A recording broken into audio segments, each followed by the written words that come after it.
भगवान विष्णु ने श्री कृष्ण के रूप में देवकी और वसुदेव के घर में जन्म लिया था। उनका लालन पालन यशोदा और नंद ने किया था। इस अवतार का विस्तृत वर्णन श्रीमद् भागवत पुराण में मिलता है। कृष्ण हिंदू धर्म में विष्णु के अवतार हैं।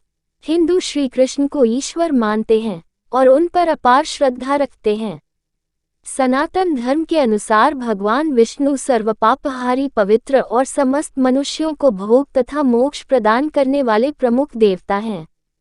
जब जब इस पृथ्वी पर असुर एवं राक्षसों के पापों का आतंक व्याप्त होता है, तब तब भगवान विष्णु किसी न किसी रूप में अवतरित होकर पृथ्वी के भार को कम करते हैं।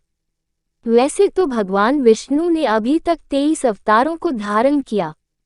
इन अवतारों में उनका सबसे महत्वपूर्ण अवतार श्री कृष्ण का ही था। यह अवतार उन्होंने वैवस्वत मनवंतर के 28वें द्वापर में श्री कृष्ण के रूप में देवकी के गर्भ से मथुरा के कारागार में लिया था। वास्तविकता तो यह थी, इस समय चारों ओर पापकृत्य हो रहे थे। धर्म नाम की कोई भी चीज नहीं रह गई थी। अतः धर्म को स्थापित करने के लिए श्री कृष्ण अवतरित हुए थे। श्री कृष्ण में इतने अमित गुण थे कि वे स्वयं उसे नहीं जानते थे, फिर अन्य की तो बात ही क्या है। समस्त देवताओं में श्री कृष्ण ही ऐसे थे जो इस पृथ्वी पर 16 कलाओं से पूर्ण होकर अवतरित हुए थे। उन्होंने जो भी कार्य किया उसे अपना महत्वपूर्ण कर्म समझा।